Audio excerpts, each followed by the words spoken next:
Burun zamanlarda bir kurt ili bulgan ekan. Anda ko'plar orasida bir bal qurti turgan ekan. Ул эшләгән башкалар күк, чәчәкләрдән җыйган балны, менә аның күзе төшкән сап-сары айга бирмәлне.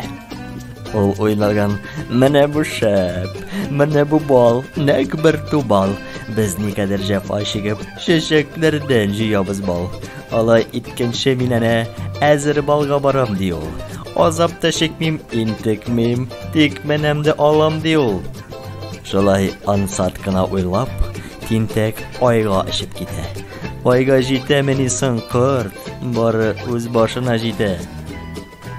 Бик ансат берни дә булмый. Тырышканда уңа һәр эш.